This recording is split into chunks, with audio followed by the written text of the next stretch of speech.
So welcome, Kartik. So happy to see you. I'm really, it's really a super excitement for me to see you after a lot of, gap.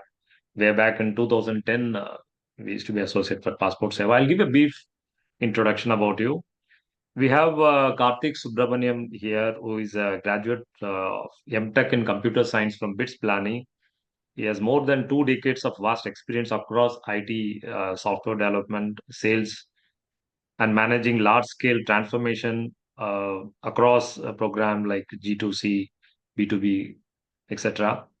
He has switched various roles and he has embraced risk from time to time. Presently, he is in Europe and managing P&L of a large manufacturing industry. He was a part of the core team from TCS from day one till 2014 in the Passport Seva program, and he led the foundation, set up business operation. He led the change management team.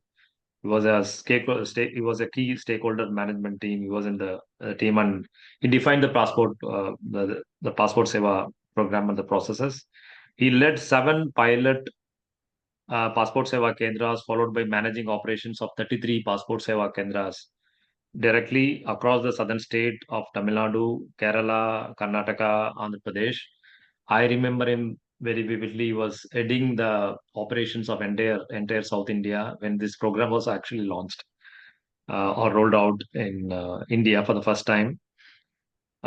He envisaged the entire business operations. He made the working force ready. He deployed operations, and he trained uh, an workforce of about 3,000 uh, staffs and officials at various level in TCS.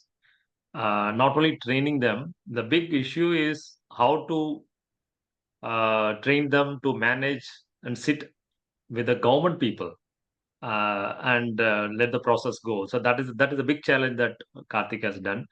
So we can call him as a change leader, a strategist, a thinker, planner, who is a IT, not only a IT consultant, but he's a management consultant. I look Karthik as a very ideal human being, a sense of being grounded and very. I don't know what word to choose, but he's kind of highly a human being and personality I've met as a passport officer when I worked there. So Karthik, please, if I miss something, tell more about yourself, and then we'll go to how this passport has come up and other issues. Yeah. Yeah. Thanks for an overwhelming introduction. And I think both of us share an mutual admiration for each other. I think our journey dates back to you were one of the first recipient of the passport rollout after the pilot PSKs went live in 2009-10.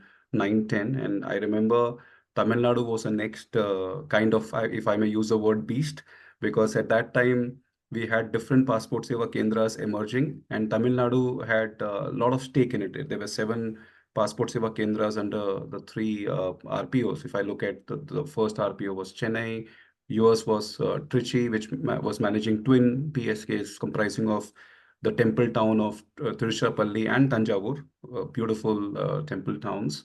And then Coimbatore was another, and of course Madurai, which had kind of 4 RPOs and 7 PSKs. And I vividly remembered the kind of challenges because all the geographies in India are different. Okay, I always say that, I mean, if I look at some of the European countries, you combined 8 or 9 European countries, it will give birth to one UP, right? Uttar Pradesh, one state of Uttar Pradesh, right? So, and the place I'm in right now is Netherlands, and if I look at the size of Netherlands is about 18 million people.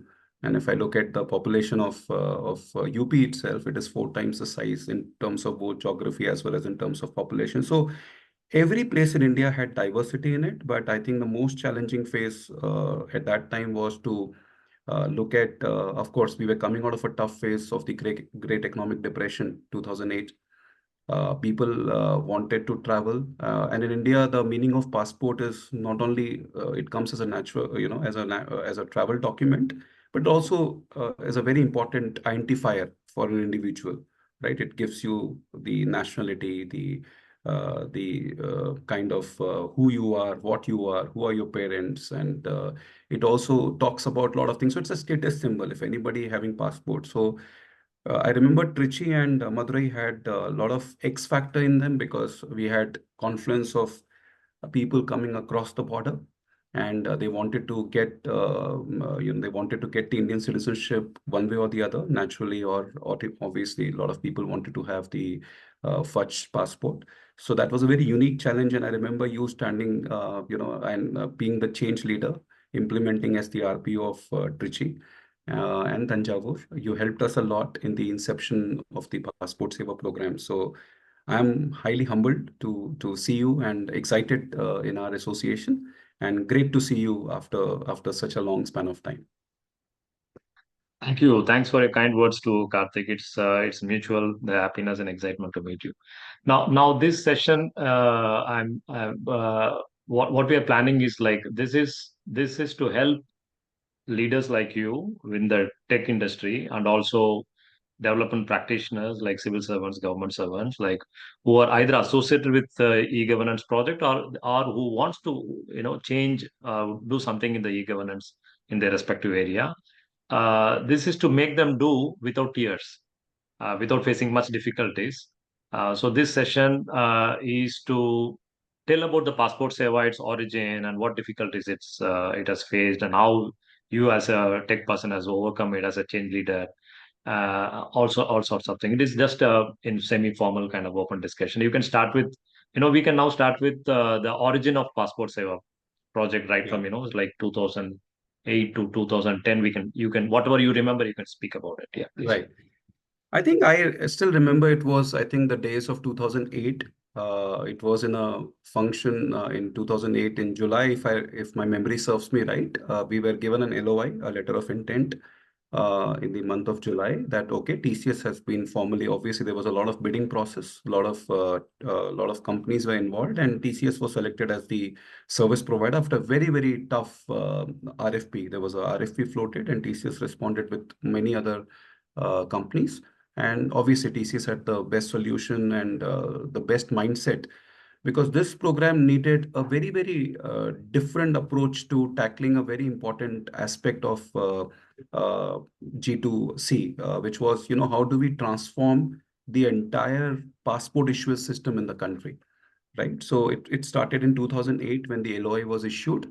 And immediately after that, so we divided, the first thing was, okay, in 2007 to 9 onwards, it was setting up the entire organization within TCS, and also to develop a high level solution, because TCS, if you look at, we have a lot of active customers across domains like life sciences, BFSI, banking and financial institutions, retail, right? If you travel in hospitality services, in life sciences, healthcare, and a lot of other this thing. But this program was very unique because we were directly servicing the citizens of the country, right? In all the other programs, we normally service indirectly, right? We normally we serve the either the conglomerates, or we serve customers indirectly. In this program, the citizens were coming directly to the Passport Seva Kendra and at various touch points. So the first thing was, how do we ensure that TCS as an organization learns this aspect called passport?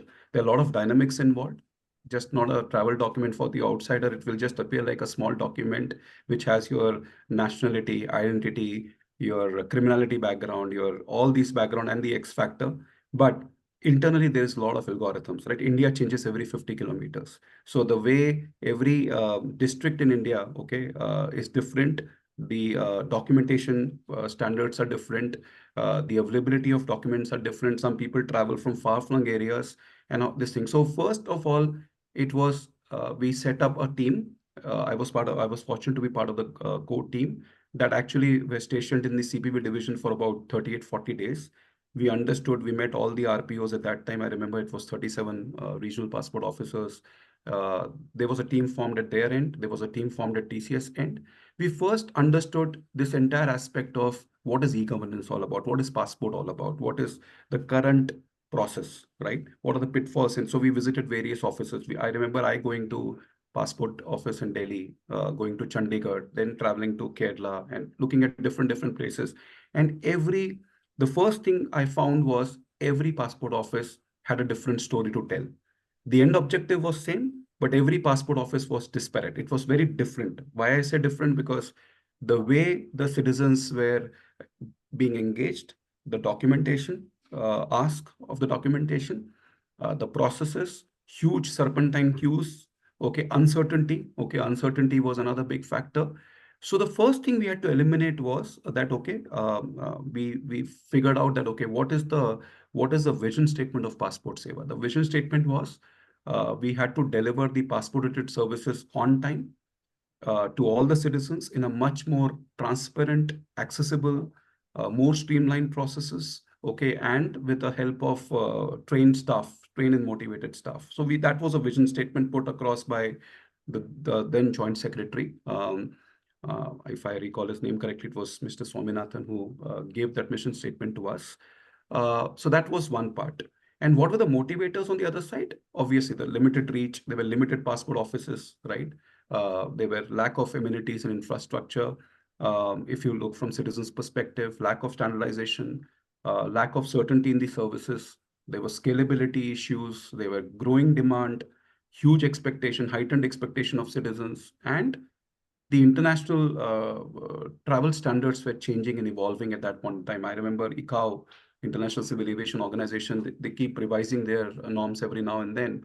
So how do we ensure we create a platform that can take care of all these things which is baked in, right? So from the year 2007 to 2009, we were only learning how to set up and solution. Okay, the entire thing was solutioning. Now, solutioning had two aspects. One was to develop a system which takes care of all these things. And then the other thing was building infrastructure, building 77 state-of-the-art passport offices, PSKs. PSKs are the touch points where people will come in.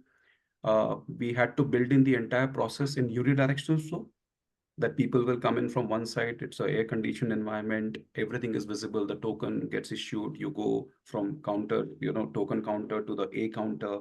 All the judiciary function is done by us. On the sovereign function is done by TCS.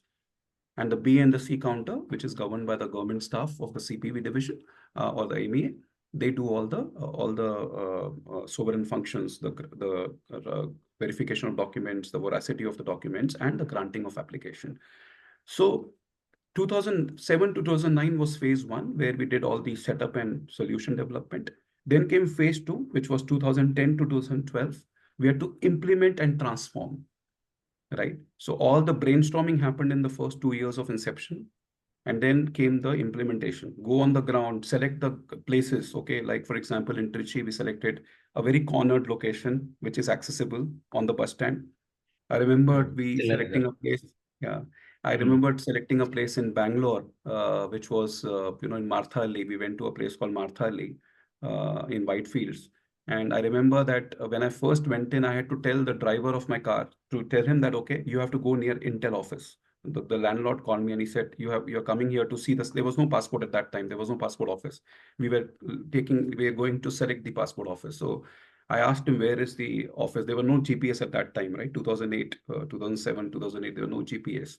So I asked him that, where is the passport office? He said, just come down to Intel office, opposite Intel office. You see a blank spot. That's where you have to come. So I remember that day, that thing in my mind that, okay, I have to go opposite the Intel office. Now, after a year, I was standing with one of my senior person from TCS, and he was saying that, Kartik, okay, so the landmark of coming to Passport Seva Kendra here in Marthali is opposite Intel. I told him, today it is opposite Intel, but after a year, maybe the landmark will change. It will become Passport Seva Kendra Marthali. And today, when I went about 5 years back to that place, there is a bus station which was earlier called as Intel bus station. Now it is called as PSK Marthali, right? Wow. So it was creating a landmark. We created a Yeah. landmark. And so that was a phase, 2010 to 2012. Okay, whatever you've done, all the planning it's like a net practice session before the cricket match, right? 2007 to 9, it was a net practice session. And then 2010 to 2012, we went out and we, identified the areas. We started the constructions. We started making the operationalize, we started selecting the people, a lot of hard work, okay, selecting the right people with the right attitude, right mindset, training them, deploying them. Then we also opened a proto PSK in Delhi. How will the actual PSK will look like. So in a place in West Delhi, we opened a small proto PSK wherein we kind of did a simulation of how will the actual Passport Seva Kendra will look like eventually. And a lot of our partners who are building the PSKs, they were given that as a model. Okay, this is how you have to construct.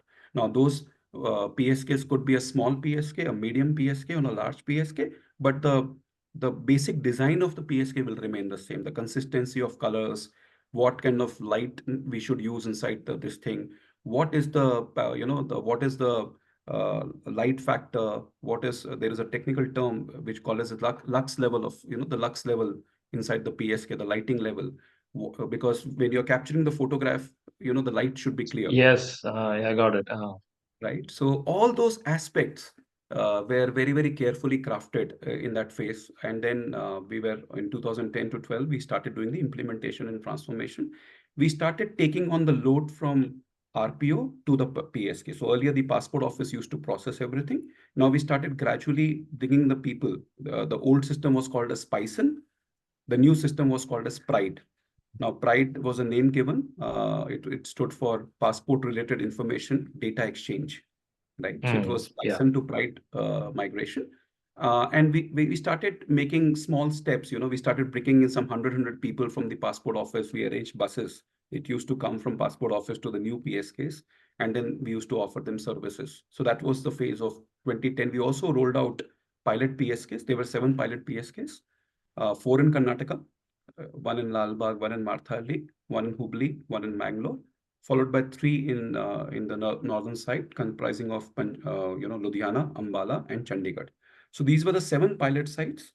The success or the failure of the program would largely depend on how these 7 pilot sites would have executed, right? So that was done in between 2010 to 12, and that actually gave us a lot of confidence that we can actually deliver this program called Passport. And gradually, when this phase was happening, when the pilot centers were delivering the services, parallelly they were built of wave 1, wave 2, wave 3. The next centers were coming up. So from 7 to 77, we had to grow.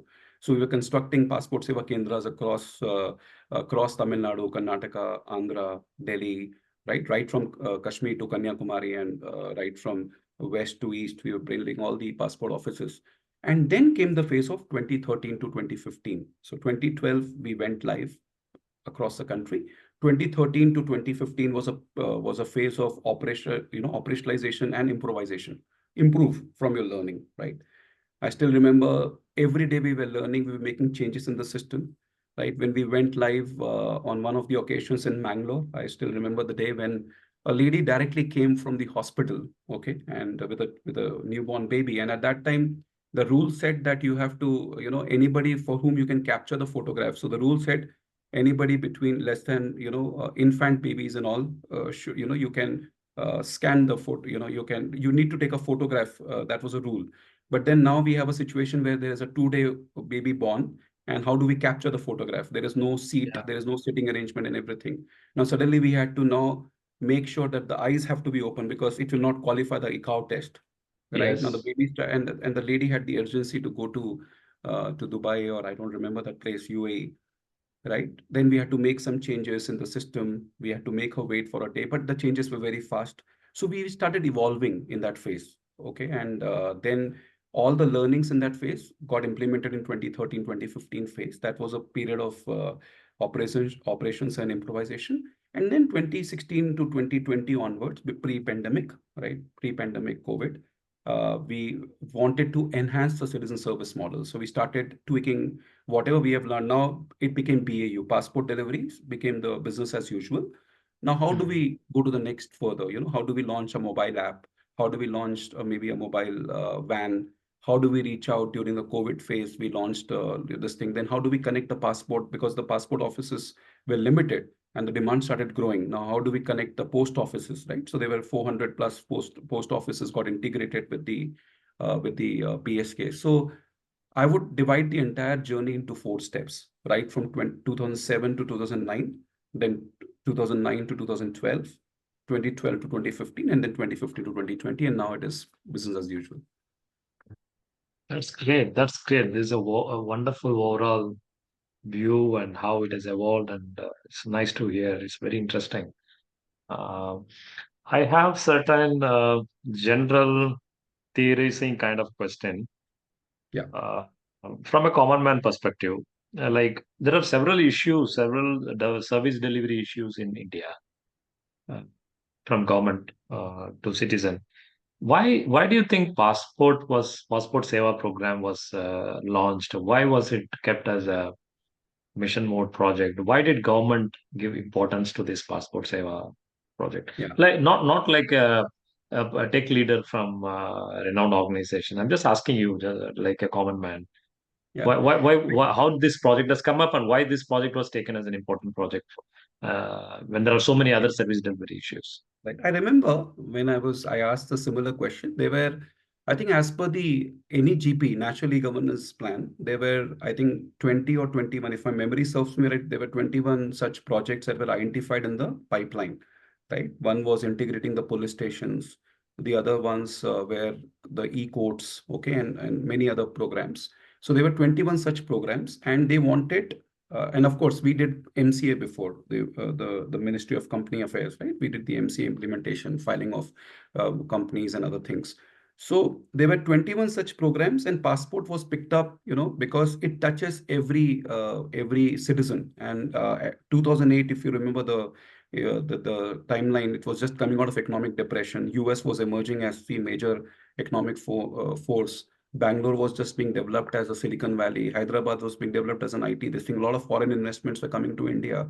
So there was a need I feel, this is my personal opinion, that the need that government wanted to make sure that our ready future, our employment ready workforce should actively participate in this economic expansion, which is happening across the world.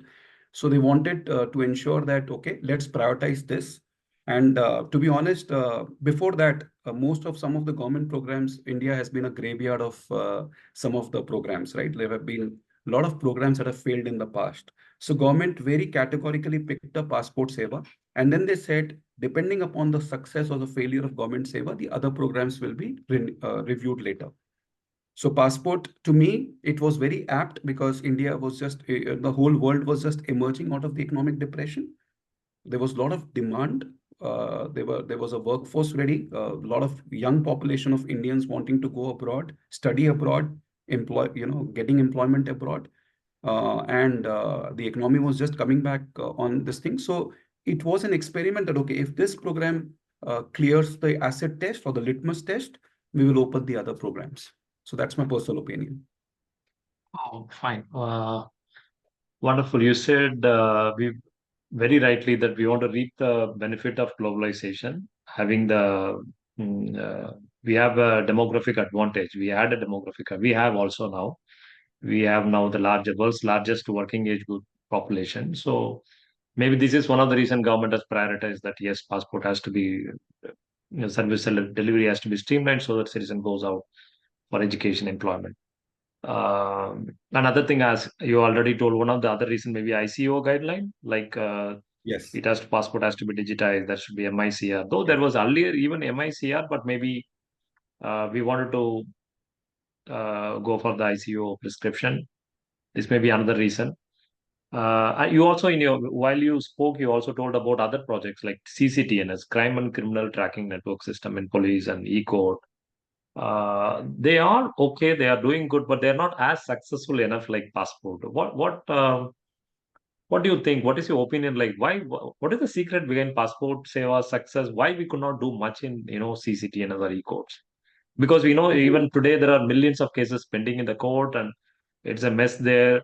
Why I'm asking is like I used to think I got energized. I used to think like how we all resolved passport issue. Similarly, if we have solved the police issue for a citizen, to if you have made it accessible, transparent, and if similarly court issues are solved for the citizen, then I used to think that yeah, we become a developed country. Absolutely. But now today I feel yeah, passport seva is a success, but the parallel success, according to my, I don't know much. Maybe you can correct me if I'm wrong. Like the success of other projects is not as not glamorous as passport. Why is it so? I think the steps are being taken to correct, and I think especially after we have seen in the last 10 or 15 years, is a lot of importance given in every walk of services. But I think if I look at CCTNS or any other thing, maybe see passport has a shelf life, right? Today, if you look at passport, when we migrated the passport, also there were 11 million plus records, or if my memory serves right, there were kind of 11 crores, if my memory serves me right, 110 million data. But if I look at codes, I am not sure the kind of documents, right? If each and every document has to be scanned in this thing, and also every code, there's a lot of there's a lot of documentation. This thing, how do we notarization? How do we ensure? So I think it will take some time. I think, but we are getting there. But I'm sitting right now in Europe, and I see that there is a lot of dependency here. Also, a lot of things are automated. Even the doctor notes are automated, but they ultimately type everything on the computer, and it's available. Even if I'm meeting a doctor and I'm telling that, okay, yesterday I had a sandwich, and after sandwich it gave me a stomachache. They're also recording that. They're writing it. They're typing it. Right. So I feel that the other programs will have to take a learning from Passport. Okay, we also thought that Passport will be very, very challenging, but we overcome it quite over a period of 10 years. Other programs, I think the magnitude and the kind of, if you look at the localization, every district, every police station, every thana, every court, whether it's a district court or a session court or a high court or a supreme court, you have it's like building now with AI coming in. I think we can combine all this data, put them in one place, and then we just need to retrieve. There are very good document management systems. There are well-trained LLMs, right? We can do, but I think over a period of time, we will get there. We are in the right step. A lot of positive movements are happening, but I think we will take some baby steps to begin with. Yeah, And also one more wonderful. thing, Mr. Bala, I think Yeah. one more thing I think we should look at is that the vastness of our country, we should not underestimate it. The diversity of our country. If you look at, let's talk about US. Okay, it's plain English, right? Let's talk about Europe. Okay, yes, Europe has some diversity in it, but India, I think every 50 kilometers, it changes the way we dress ourselves, the way we eat food, the way we talk. There are different dialects, right? There is no, you can file a police complaint or a court order, it can be in different, this thing, though we follow a set pattern, but, the FIRs can be in different languages and stuff like that. So I think the standardization will take time. And with technology coming in now, because you have the interpreters and the compute. Now, AI is a big force. I think with AI coming in, I think we will see these transformation programs being accepted much faster and executed much faster as compared to a passport, which took a lot of time. That's nice. Okay, if you ask me about the same thing, one maybe like passport is a central subject. Because it is coming under the central government. So at a stretch, you can make a law that has to be obliged by all the 77 passport Seva Kendras, or today it is about 500. But not in case of police. Police law and order is a state subject. That may be a reason why we could not Yes. harmonize. You cannot make a common. You cannot engage a common service provider like TCS and all. And this is one.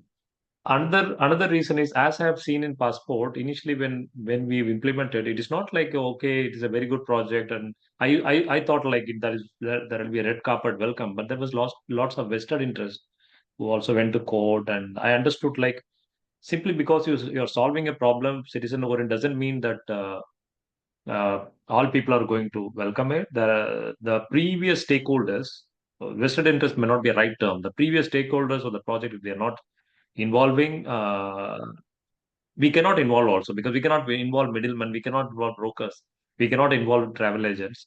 So, but still. these vested interests also has the capacity to organize themselves and give some, put some obstacles. Why I'm saying this? Imagine if there is a police, there's an enormous vested interest to go by the previous system to make it more, I can say openly, to make it the same, like using the police as a tool for leaders, economic elites, and political elites, and that may be one reason, and to stop the transformation. Another thing, as you said, technical reason may be one, language and diversity. But I hope I'm saying this because I have a strong hope. I know the risk of saying all these things, but still I have that passion and hope that we can do such kind of reformation. Now living in Europe, how the development is there, and it's all possible because we people like you, only you go and use your brain and technology to solve the problems across the world. But in Right. our own country, this is what, like, I used to think it's a paradox. In our country, we solve the problems of maybe, as you said, for in hospital, health industry, education industry, in traffic, in so many areas we solve the business problem, process problem. But in our own country, from where people go out, in our own country there are lots of issues remain to be solved. It is not a problem of resources, it is not just not a problem of money also, because in passport seva, the budget is zero budget for government because it is a PPP Yes. project. We got the money from the public. It used to be 500 per passport, it was increased to 1000 and 1500. Some money is paid to that service provider, and it's actually a revenue to the government. The problem Yeah. is turned as a revenue. The government has not spent money. So I cannot, being in a government, I cannot say I don't have money, that I'm not solving some problem. True. We have True. technology. We have a great world-class technology providers in India, like you, and we don't need money. But still, there are problems in courts and police and other some issues because we don't have. It's all about change management, I think. Yes. Yes. This I is how agree. I interpret, and I'm hoping that these things will change. I want your opinion. What do you say? Like, I may be No, wrong in my absolutely. approach. Yeah, absolutely. You're right. I think it is about the intent. It is about the intent and the will to do it. There will be challenges because at the end of the day, a guy whose job is to provide securities. If you ask a policeman, he'll say, "My first and fundamental responsibility in my 8 hours or 12 hours of work is to make sure that the law and order is maintained." Right? Now, if you tell me in that 8 to 12 hours, I also have to document everything in a system. How do you ensure that the end user of that particular entire, there is a saying in English, the chain is as strong as its weakest link, right? The last man standing as a stakeholder, if that person is not able to understand or relate the importance of filing that small report, which will make this thing, it's a work, you can do a lot of workflows, you can do a lot of this thing, but at the end of the day, it's an intent, the common vision towards improvement and self improvement, right? How do I make it more? I mean, today when I talk to policemen also, I mean, when recently, a couple of years back, the police guy came to me and I applied for a reissue of the passport. I was asking him, "Has this passport solved your problem?" He said, "It has actually solved my problem." I said, "How?" He said, "Earlier, I was, because normally the police people will do this job, verification job, before the start of the duty or after the end of the duty. And then they will find some time over the weekend or this thing where they will do the police verification." He says, "I used to have this big file. Today, the moment I do one police verification, I have been provided a tablet or I have this thing on the move, I can update, okay, whether it is a whatever remarks that I have to do." So in a way, it has solved the problem, but it has also increased the scrutiny on me, right? If I sit on an application, my boss gets to know and stuff like that. So it is both ways. People who are positive, they look at half glass full. People who are not positive, they look at half glass empty. Now, how do I bridge the gap between people who are finding the half glass empty and half glass full is something that maybe the government can intervene. But I think it is the intent and the will to do it. It's a digital transformation. We have to look at that we are building actually a digital India, right? And we are in the walk towards the developed nation concept. Wonderful. It's about the political will and the demand. It's under intent. It's not about the lack of any resources or Yes. technology or Yes. money. Sometimes when I think about this, I used to think that, like, all the problems, most of the problems we face as a citizen are artificially created. since we have solved the passport problem, it used to be a crowded and humiliating kind of office before 2010. Because I joined in 2010, I was like not happy at all, like the way public were treated. People used to come midnight. It was like first come, first service basis. They will get a token, say for about 600 tokens are issued. So if somebody has to go emergency, they will keep some even some brokers to go in midnight and stand there in the queue so that they get a chance. It used to be kind of humiliating and a very corrupt office that has been changed. Since we have done that, I think that other issues of corruption and such kind of public delivery where there is more crowd and all, I used to feel now we are now artificially keeping it so that some vested interest is uh, fishing out of it. Okay, now I'm going moving on to the next part of my question. Like, if you're comfortable, you can answer. What are the initial challenges you faced with with people with technology, and how did you manage them? What are the lessons learned? And I'm asking these questions because I'm still optimistic. Like people are listening to this, people who are doing CCTNs or E-code or millions of other e-governance project. What you say may be useful for them. So I'm just repeating. So what are the problems you faced and with people, I mean, not only with your TCS staffs, with your colleagues and seniors or subordinates, with government and other people, and also with technology, and how you overcome it in passport. Yeah. Okay. So I think I'll take some time to address this question. Very good question. So I think first of all, from service provider point of view, we had to understand this entire animal called passport, right? It's actually just a 32-page document, 36-page document or a 60-page document, but there's a lot of story behind it. So we had to understand as a technology provider, what is the real purpose behind issuance of passport? How does behind the scenes work? Because passport is like an iceberg. What you see is only 20%. What you don't see is beneath the waters, beneath the earth's surface. So uh, huge, first of all, we had to make sure that within the organization, people understand the process behind it. So as I was part of the core team, I was sent to different passport offices to understand the passport. And as you yourself said in the previous this thing that you were not liking the previous system, right? So when I went in, I was confused where to start, right? Whether should I go to the inquiry counter? Whether should I go to the granting officer? Should I go to this thing? So it was all chaos. But then we were making notes, mental notes, observations. We were talking to the layman. We were talking to the common people. We were trying to understand their problems. Then we also spoke to the government officials who were issuing the passport because for them also it was very tough. There is no air condition. There is this thing. They are having huge queues in front of them. So we were understanding their problem. Then we stood behind them and we looked at okay how they're processing the passport application, right? So they're looking at the documents, how they are doing it. They're looking at the system for some things. Okay. Then we spoke to the police people, right? What are your problems? So first of all, we need to have diverse audience. Managing the expectation of diverse audience. It included citizens, people from CPV division, the consular office, the MEA people, right? People like you, RPOs, okay, your assistant passport officers, the granting officers, the verification, the entire office, this thing, the CPPF, the Central Passport Print Facilities, the ISP Nasik, which issues the booklet, right? The mission people. So we had to interview, we had to understand every part of it, and everybody came with their list of choices. So we had a limited scope, right? We had a limited, yes, government was not spending money, but the RFP, there was a RFP that we responded to. There was a proposal against which we submit our response.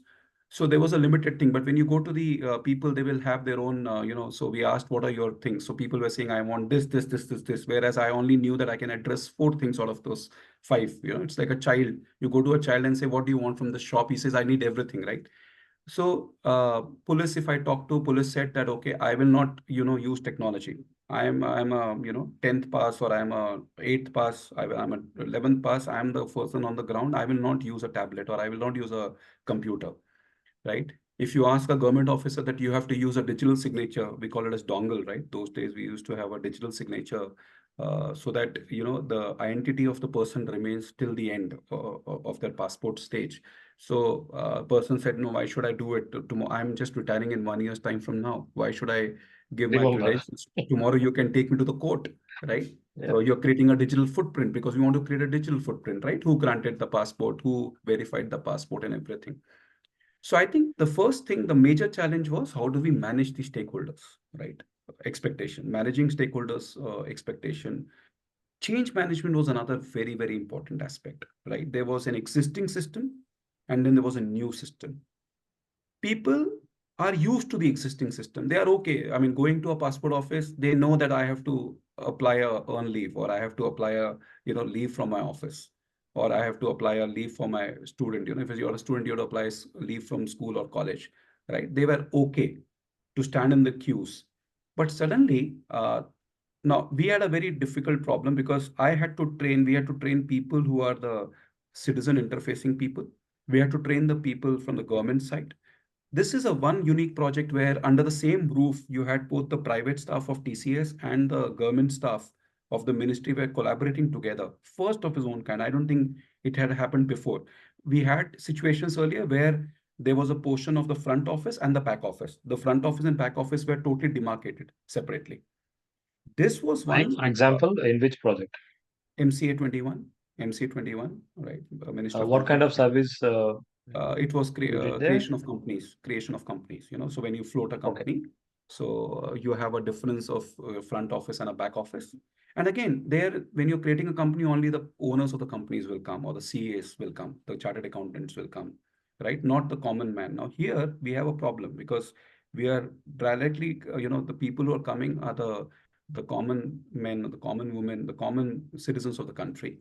You have the celebrities also coming in. You have a common person who is illiterate is also coming in. Um, and you also had the government staff sitting inside. So how do we ensure that the change management is done to that level that we are able to quickly turn around things? I remember that first time when we had gone to interview people, the passport used to take anywhere up to 45 days. The challenge was to cut down that 45 days of processing time to less than 3 days. Okay, so that included 45 minutes. When you come to the PSK, you have to do the entire determining whether you have to grant the passport or not within 45 minutes. So the entire life cycle of an applicant within the PSK from token issuance to exit counter is only 45 minutes. Now imagine you are actually changing, it's a huge change from 45 days to 45 minutes, right? Earlier 45 days. So now for that, you need a lot of immaculate planning. It's like a computer. You have to wire the things, put in the things that, okay, a counter will do this. The token counter will check for the availability of the documents, then issue the token. When the person comes to the A counter has to capture the fingerprints, take the photographs, make sure that the file is organized in a manner, and then scan the files. And everything was paperless though, but you have to scan everything. It goes to the B counter, and while the applicant is moving from A counter to the B counter, there is an index check and the pack check which gets initiated. These are the important checks within the system to check for the duplicacy of passports or to check whether the person has any criminal antecedents or not. Now, before it goes to the B counter person who is sitting, who is a government officer, has to check for the veracity of the documents. TCS staff used to check for the completeness of document. They will not check whether the applied artifacts or the given artifacts are genuine or fake. That's a job of verification officer at counter B. Then when you move to granting officer, he has to look at the results of index check and pack check. And then if it's all clear, then he or she will grant the passport. Very fixed time. So change management, dealing with diverse stakeholders and diverse audience, skill enhancement. Another important thing was skill enhancement because you're moving from a totally non-computer process oriented job to a completely computer based skill, right? So right from filing of a passport application to tracking, there is a website we have developed. There was a website, there is a mobile app that we have developed. When you go to the PSK, there are some counters at the front desk. You can also file your application with the help of the floor executives of the TCS staff.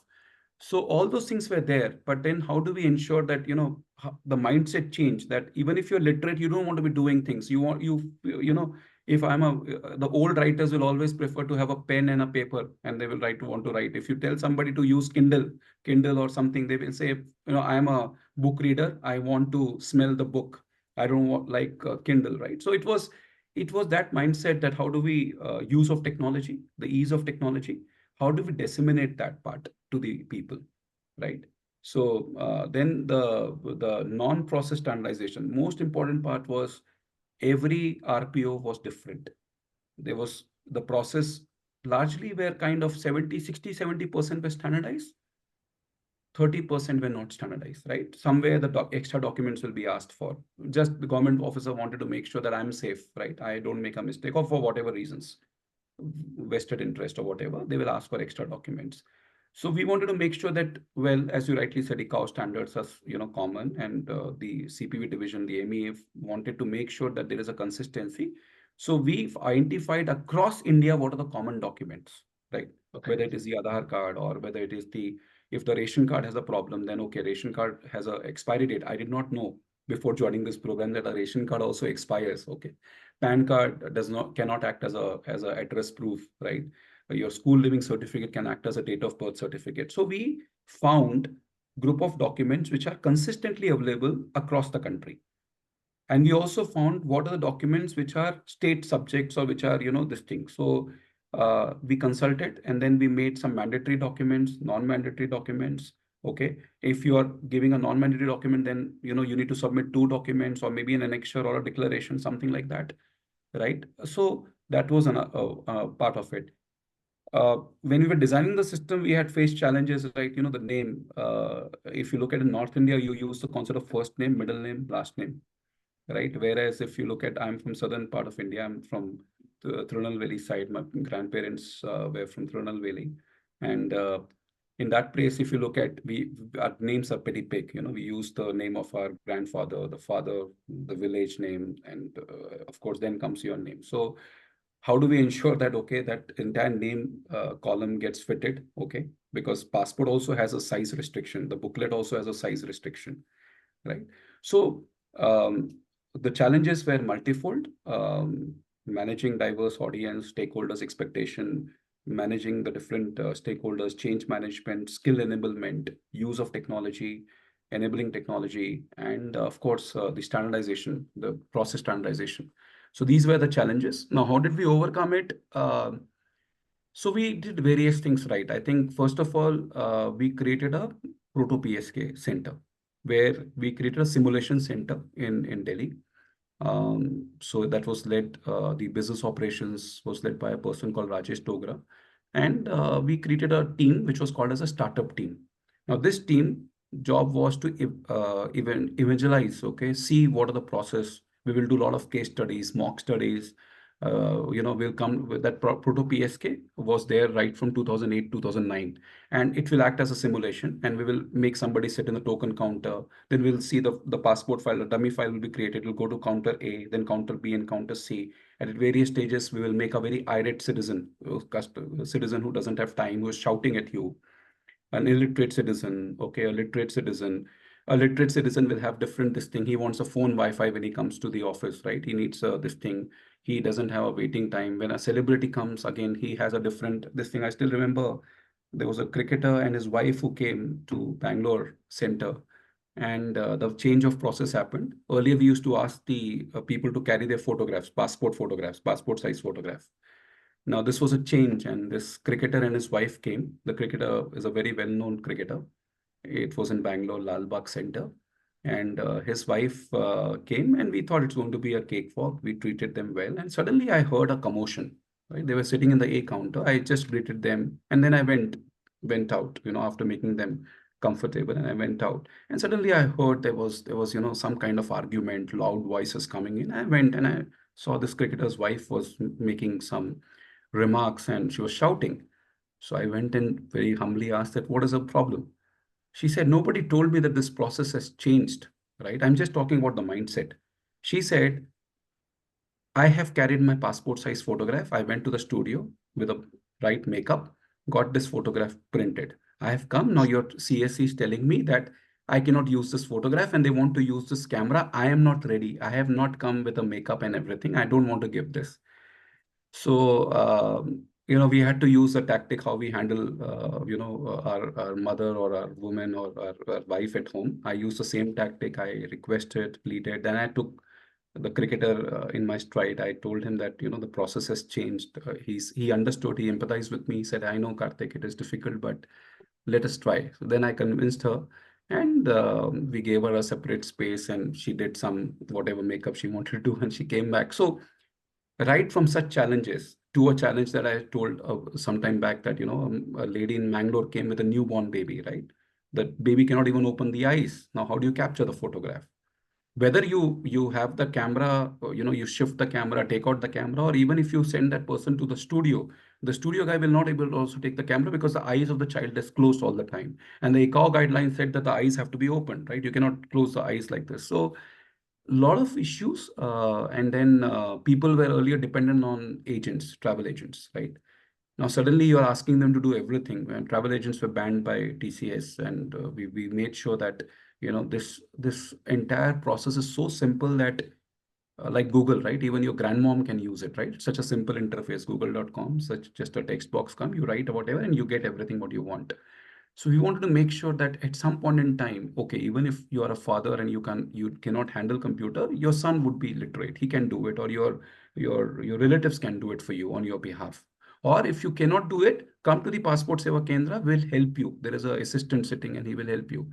So all these challenges were there. So we identified, we created a proto PSK. We created a process standardization.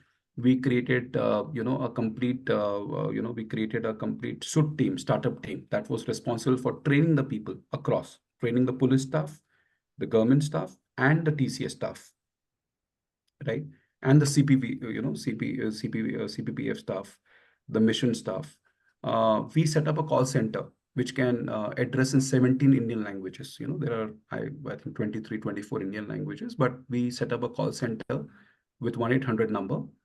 Again, the mindset was, okay, if somebody is in need of some help, just dial 1-800-258-1800. Now, there's a very interesting story that why did we choose that number? 1-800-1-800, starting with 1-800, ending with 1-800, in between 258. Now, if you look at the keyboard, 258 are in the same line. 123 was taken by somebody else.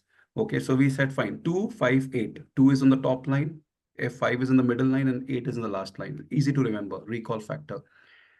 We created artifacts so that everybody used the same script. So if somebody calls that, okay, I have an appointment tomorrow and I need a fresh passport, okay, the executive at the call center tells you exactly what documents you to carry. So there was a standardization we created. So these were some of the challenges, but I thought the diversity factor was a big challenge, and that could have only been solved by technology and process simplification.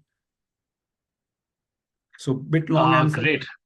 Yeah, no. It's very important. This is the most important, one of the most important sector. And in fact, I want to dig deeper into it. See, imagine if I am running a CCTNS project, if I'm kind of a tech person like you or a government servant like, or if I'm running a e-code project, or if I'm somebody who want to start a e-governance project for government, like based on whatever you have said, how do you what is your advice to me? What is the pattern that you saw? What is the theory part, and what are your tips that I should not do that with much of difficulty probably which you have faced? Like what are the tips that you're giving to me? Yeah. So Based I on think, whatever you said till now about the change management, you said process standardization, you said unexpected issues coming from different. So you have managed it, but what now transform that to some tips to me, advice to yeah. me. I think most important is there are no shortcuts, first of all. You have to do the hard way. You have to, it's like a marathon. It's a 42 kilometers marathon. You have to cross that marathon to earn it. You have to go till the extra mile. I think most important part is that take all the stakeholders as part of the journey, right? Understand the last person's, if there is a stakeholder. I mean, you cannot satisfy and justify each one of them. We have to remember, you have to look at the top drawn strategy. You have to look at, okay, what is the final vision of the program? What is the final vision statement, mission statement of the program? You have to make sure that, for example, how is it benefiting police, right? In passport case, we said, okay, how is it benefiting you? Right? What will happen if you do this instead of this? So he also acknowledged, he said, yes, many a times my files are, I lose my file, okay, some during rainfall and all, many a times when I'm doing it, it gets corrupted. Now because of the system, I'm using laptops and those tablets, it is this thing. So we created, what we do is we call it as a capsule program. We create a program for every different type of stakeholders. So a training which is given to a private staff is different, because private staff, he already knows that he or she already knows that I have to do this job. I have accepted this. There is no turning back. And most of them are youngsters. They are pretty okay to change. Now, the problem comes in where you divide when you go towards the middle management and the senior people. Okay, when you go now, you have to deal with them very, very appropriately. So I used to say, walk the talk from Santri to Mantri. I had handled people who are sitting outside, chewing, and I've handled people like Shashi Tharoor's, people like you, and I thought that it was different learning. When I met Mr. Tharoor, he had different expectation. When I met SM Krishna, he had different expectation. Miss Sushma Swaraj had different expectation. When I met the government officers, they had different expectations. So what we did, we created a roadmap and a funnel statement that, okay, what is that will impact you. Okay, today your job is taking this much time for a VO, for a verification officer. Okay, what can go wrong in today's role? Now, if you do digitization, if you do computerization, if you do automation, okay, half of your 90% of the job is done by computer. You're not risking yourself, because there is a consistency in the whole process. Take their inputs when you're designing the process. Take the inputs of the last man standing. But yes, there will be a lot of noise. You'll have to filter. It's like, a wise man always say that you listen to everything, but only absorb what is relevant, and then do a playback session after every. For example, if you're doing a 10-day workshop, you have to listen more and talk less in those workshops. Okay, listen more, empathize more, sympathize more, make mental notes, and then create a blueprint. Okay, what is the end person expecting? Now, for example, how do we handle a trade union guy? A union Mm. person will say, you are robbing away my jobs. First thing in passport, for example, the biggest worry that people said was that this will cost our job. The first thing we said that whatever is the staff of CPV, it stands today. I think no, the strength hasn't, it has only increased. There might be vacancies, that's a different question, but the strength has remained more or less same, because we are not there to rob anybody's job. We are here to create more jobs. We are here to make, we are enablers. Technology is an enabler. It is not a disabler. Now, first of all, eliminate the threat perception, right? So first thing is reach out to the person, ask him what are your this thing. So I still remember on a tripod, we had a white paper stand, and I used to write down, okay, tell me what is your problem from granting officer's perspective, from verification officer's perspective, from RPO perspective. We'll just keep writing down, writing down, writing down. Take that part, and then we'll go back to TCS. Within TCS and CPB, we will discuss it, and maybe towards the end of the workshop, we'll then give the solution. Okay, you asked us this question. This is what is the answer, right? So involving every stakeholder and trying to answer from their shoes, wearing their shoes. That is more important. Giving them a comfort that we are here to help you, assist you, and Excellent. that is what it is. Then, but most importantly, these are the people who are doing day in and night out, are the ones who will tell you a lot of everything. They'll tell you what are the problems they face, what are the challenges they face. Listen to them very carefully, and then go back and see whether your process is addressing those challenges, those exceptions, right? So if you do that, I think we had some very important people. I still remember few people names. For example, there was Mr. Khan in Bangalore. Okay, I don't remember his first name, Mr. Khan. Um, he helped me a lot during Bangalore rollout. And I remembered the moment he retired. Unfortunately, he immediately left us. He died. But the way he helped us, phenomenal. He told us the intricacies. He told us, Kartik, don't think from your perspective, think from the other person's perspective. So what I used to do, I used to just go there. He used to say, Kartik, never try to impose yourself on them. Okay, just hear them and say, this is what technology is going to offer, right? So I think from that perspective, storytelling is important. Repeat what they have said, and whether make a traceability matrix, what you said versus what we are offering, and be very clear and honest. And this is not there in the solution, or it might come in the future enhancements on the future stages, right? Today it's not there. And why it is not there? Why are we eliminating this? Because it is creating redundancy in the process. For example, let us say if somebody brings a Aadhaar card as an address proof, and somebody also brings some other document as address proof. We said we'll take Aadhaar card, because Aadhaar card, we have a direct interface with the UI, DAI. We will check it there. You don't have this thing. So we explained to the government officer, you don't need multiple documents. Ease down. Government has done, Aadhaar is a better proof. We'll take Aadhaar and we will integrate it in such a manner that this thing. So government officer understood that I don't need multiple documents. For police, we explain how the ease of work will happen. I think the major thing was technology adoption. So we made sure that the training and retraining, okay, we made sure that there were people standing behind every granting officer or verification officer at the beginning days. That's why the pilot. So role plays are very, very important. Tech support, non-tech support, mental support, right? Documentation support. If, for example, when the officers are having a lot of time, give them something, a one-page document to read, and then ask questions. Okay, is it helping you or not? Right. So do the way they are most accomplished. Change management should be done in a manner that it is the end recipient of that change management process is able to learn, not the way I have it, the way you want to learn it, we will do it. Whether you want to learn it in paper, I'll create paper notes. You want to learn in Kindle, I'll create in Kindle. You want to learn in computer, I'll create a hyperlink document for you, right? So I think that is something, and then be open to feedbacks, open to criticisms, um, be very open with what is possible and what is not possible. And if not possible, then why it is not possible, explain them the rationale, right? The more you do it, for example, I'll tell you, there were issues like some people said that in passport office, because a lot of people come from different religion, they follow different this thing, there should be a praying room, right? We took it as Sorry, there should be. there should be a pray room, pray for praying, Okay.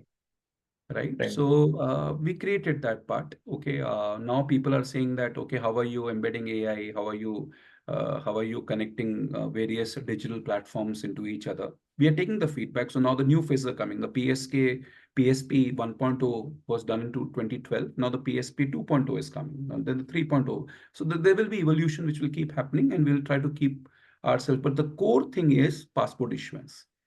The core DNA is passport issuance. Rest everything is accessory, right? The core me is me. So passport issuance becomes the key. A VO and a GO and every stakeholder should understand that this is so. I feel working with every stakeholders meticulously, planning your training sessions, having a very good listening skills. I think unfortunately in today's hustle and bustle, we tend to lose our listening skills. We tend to assume in certain roles that, okay, I am the boss and you have to listen to me, right? That one way communication will not work. It has to be both way traffic. So the recipient who is taking the message and the person who's giving the message, they have to be on the same page. How do you bring them on the same page? Is showing them the larger roadmap, the high level roadmap. Wonderful. It's very, it's nice to hear from you. You said nice thing about change management. Like you have proved to the government servant, for example, that we are not a job threat for you. You have ensured, and yeah, because I remember initially in Trichy when we started this project, people said it's privatization, and so that is resolved. Next, actual the issue with government servant is erosion of their authority and power, uh, which how could you manage making your staff sit just next to them and make the process running? Though initially, I know they will be like annoyed kind, our common staff, like, uh, annoyed with, for no reason with, sometimes with the TCS staff, with CSMs and all. I used to think, were they so nicely trained because they never reacted? Your staffs are now unnecessarily reacted. There was no, like, in the name of rational thing, there is no argument, and somehow they were so cooperative. I'm just curious how systematically this was done. I'm saying this because for government servant, I used to call them. I used to think them as a separate breed. They're not trained to apply your mind and solve the problem. No, apply the rule, maybe for their own safety. But strangely, whenever that rule flexibility is useful for the self, as defined in public choice theory, they will change the rule, or they will apply their mind and solve the problem because they want to help their friend or their family, or if it is for money, I would just want to be open. Now, in this situation, when the passport used to be that kind of money spinning kind of money and power and everything. Even if you work as a peon in passport office, you serve tea in passport office, like you are a most wanted person in that city.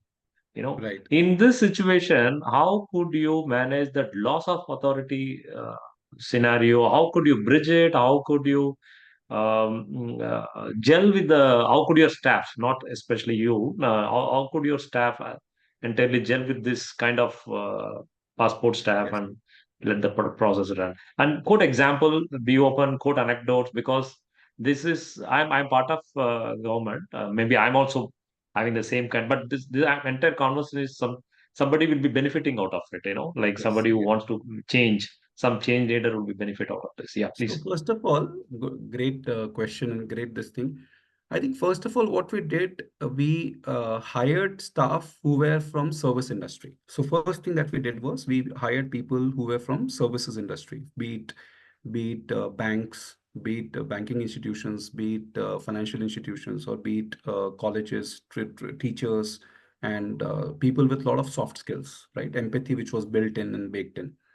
As I said, there was a lot of training that was done. Okay. And that was from the TCS point of view that, okay, you need to have a lot of empathy, a lot of patience. We hired people who were used to such pressures. Okay. Pressure from the public, pressure from the, even in banks, you see that there are, red tapeism. There are a lot of red tapeism. So we hired people and they were known for handling such pressures. Then we trained a lot of things. So that was the first part of the thing.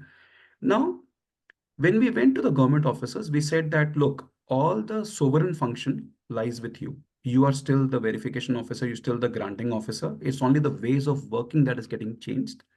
Earlier, you were doing manually the file. Today, you're doing it in computer.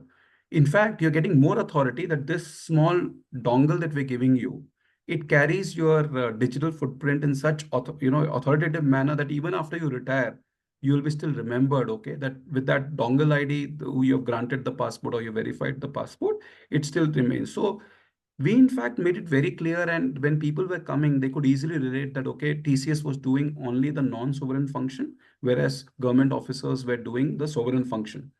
That was the first part. The second part, what we did was, after every day used to get over, before the start of the day, there was a meeting for 15-20 minutes. We'll ask the APO. Every PSK has a APO, Assistant Passport Officer. Your deputies, for example, they were there in every PSK. Or a senior GO will be acting as a APO, designated APO. We will ask them that, okay, what things went right the previous day. Okay, now he or she will give some examples that, look, your man was too close to my VO and he was actually, spoiling this thing. So then we set a rule. Okay, you are just standing, you're not looking at one particular person. If there is a B counter having 6 counters, there is only one person standing, and whoever raises a hand, he or she will go there and address the problem. But the fact was that it was very clearly told that we are from the service provider. Our job is only citizen interfacing, customer interfacing, nothing beyond it. All the sovereign function lies with the government officer. And with the digital footprint being evolved, you become even more powerful, right? You become even more powerful that even after you retire, today there are a lot of times when some cases go to the court. Okay, because it's passport, everything is digital. We have the digital footprint. We exactly know which verification officer, because that dongle has a unique signature that belongs to only, but it's an encrypted signature. And that encryption actually ensures that whether you are a CSC, whether you are a VO or a GO, or even a person at the back office, every role is tagged to a particular person, right? So it's a role-based authentication that is done.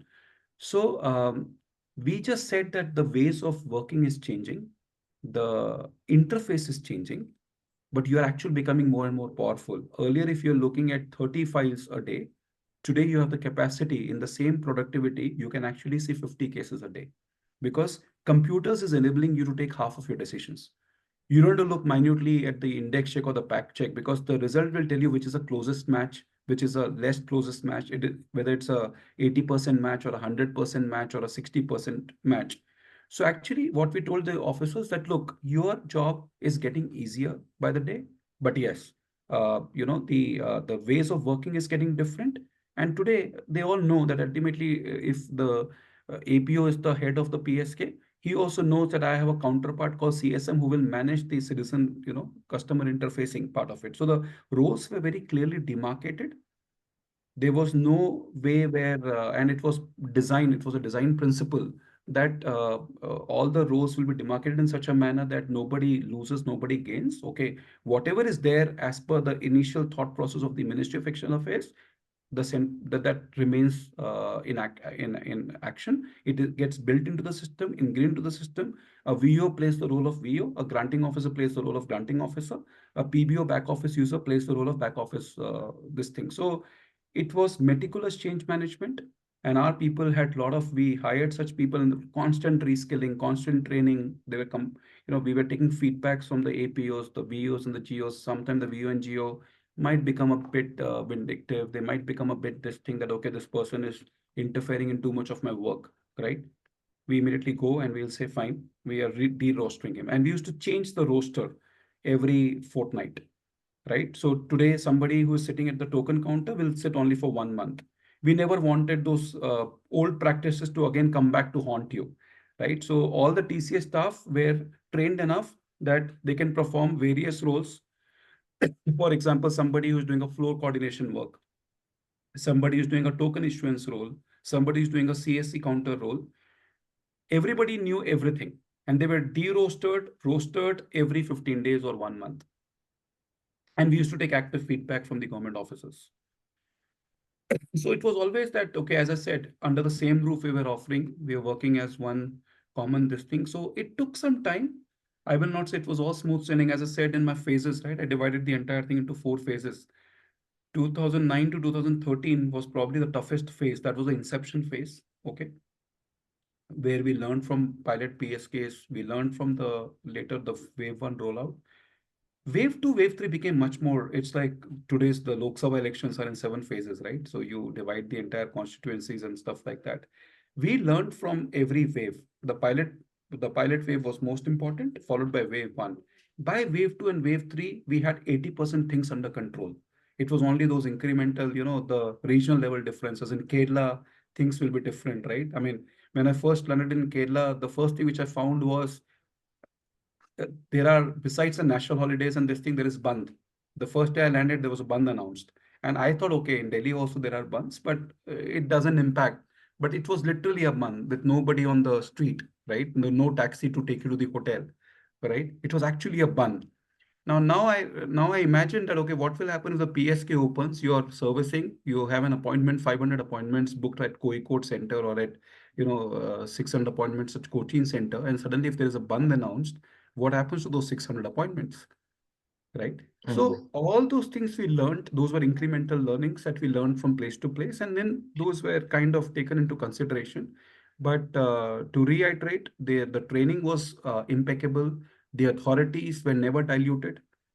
In fact, the authorities became even better because with technology, it made you more powerful. It was an enabler for the people. Right. Wonderful. Just for the viewers, I want to just add something which what you have said about incentive to the government servant is we have a productivity linked incentive scheme also. If somebody is like able to do more cases like VO or GO, we have calculated how much they have done per day, and accordingly we are additional increment salary is being given. That's part of any governance project. That's wonderful.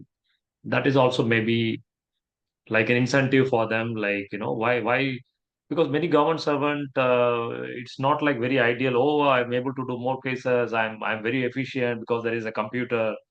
They're not going to be happy. I faced all the our staffs and all, like this productivity linked incentive, monetary incentive, yes, has helped. And when you then solved their problem of doing more by tech, then it all gelled well. I really appreciate. Do you want to say anything more, or do you want to ask me anything? Like you can go ahead, No, I think it Karthik. was a great partnership and the partnership is still gaining strong momentum. But I think you were the first early adopters or the kind of scapegoats, right? I would not use the word the guinea pig or this thing in we call it in the life sciences industry. But I think one of the first recipients of this services. What was your initial thought about this program, and when you exited from that role of RPO Trichy, what were those happy memories, or how were your memories like? So from start till end, and I remember, when we started, we had a lot of those discussions, which probably were very operational in nature, tactical in nature. But are those happy memories now in your mind? Yeah, I'm happy. I'm motivated. The project itself, the way, if I'd have joined in between the Passport Seva, probably I would have not understood what is passport. Since I've joined pre-Passport Seva, in 2010, I've joined when there was only a manual system. Like I was not very happy. I was like felt it was so scary for me to enter into the office because I used to see first person is like our security with unnecessarily a large rifle used to have and a lathi and all. It's used to because there will be crowd for 1,000, 2,000. We don't know. And someday 1,000, someday 2,000, someday 3,000 people will come. We don't know because the passport saver we have decongested online that was not there. So he used to explain me like I used to tell him like you have to at least make them sit. Why should you make them stand? Because they have to stand in queue sometimes in sunlight. Uh, I used to feel helpless. Why I'm comfortably sitting in some corner of my room. There is always chaos in my office because there is a huge public management issue and staffs they are like overburdened. It's true. It's not to blame on staff. Only some 54 were catering to some 1,500 in a day. It's impossible, and you have to. So that was the situation when I joined. When they asked me to go to see the PSK pilot in Bangalore, where I met you. Yeah, you showed me the project. It was so inspiring, and from that day, it was catching my dreams. I thought, yeah, Trichy should be the first office that should implement because I was not happy with that the way our office was functioning. And thanks to the MEA, they give you lots of liberty. There was no kind of a boss I felt who is controlling, which used to be normally in the government office. Like you have to go by the rule or go by the boss and go by the file note. You got to get permission. Nothing was there. They were given. I used to feel the boss is the public Right, or the boss is like that is so exciting. That should be the way the government should function, right? Any government office, the boss is actually the public right. from public tax. The government is setting up all offices and giving, the service. I felt it, and that liberty has made me to, take more interest in this pilot and get it first done in Trichy. But now later on, the issue was like I thought I'm doing some kind of big job, and this Western interest group, the travel agents, they made my life hell. You knew that partly. Like they went to court, and Madurai Bench High Court even has given an order in favor of the travel agent association, TAI. Remember, And remember. one agent has gone in person also. And there were at one point of time there was 8 court cases against me and or in my position, some in person also. These court cases and other issues created by the travel agents was uh, I was not prepared for that. I thought maybe I don't know what I'm doing. You say about change management that is very good because you are all trained for it. You have read about it. The word change manager, I came to know when I made a presentation to the staffs, like why should we go what password seva? Some TCS staff watched it and he told casually, "Oh, this is a good change management." Only then I came to know. I think Vivek Singhal. Yeah, Vivek. Then only I came to know the word about change management. Being an RPO who is launching a first project, government doesn't have the capacity to train us on change management, to give a backup on how to deal the court cases. Nothing was there. Like sometimes it's so ironical, such a big project, they have not thought of it. But it is not to blame. But they're given the freedom for us to learn from various sources, learn from our own networks, learn from you, learn from other colleagues from different organization. Nobody was like kind of monitor you where you go, what you do. That liberty has let me evolve myself, understand this, and that is one of the reason I went to. I thought I should do some post graduation course on change management. I wanted to learn on change management because the way I suffered, I thought probably I was not equipped enough to handle such a big project and I should formally learn how to do e-governance, how to do change management, how to do organizational change management, and all. That is the so it is inspiring till today. Today I've come for a PhD program just because this has sown the seed of optimism in me that anything is possible. You can transform the way the government can function. So what I want to say is like I'm every day I'm inspired by that project, and I'm optimistic like we can do more, Yes. provided they should not be a standalone success, right? For a True. common man, is the to getting a, certificate from Tahsildar's office or going to a police station, or going to court. If all those problems are solved, yes, then I'd be kind of something we have done. I'm in that stage that I don't want to say, okay, we have done that thing and I'm so happy. No, like so many other things are to be done.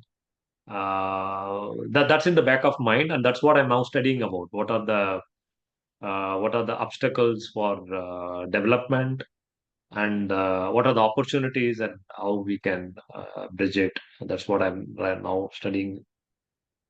That's it. Thank you. Thanks for your Thank you. valuable time, Karthik. I know how busy you are. You are again, for me, that is one part of time that we have done a lot, but for you, it is everyday job, right? Even today, you are running several such Yes. issues, solving it. So proud of you. So happy for you. Congratulations. And Thanks a thanks lot. for your valuable time, Karthik. Thank you. Thanks a lot. Thanks a lot. It was a pleasure having you. Thank you. Thank Bye-bye. you. Okay. Bye bye. Bye. Bye.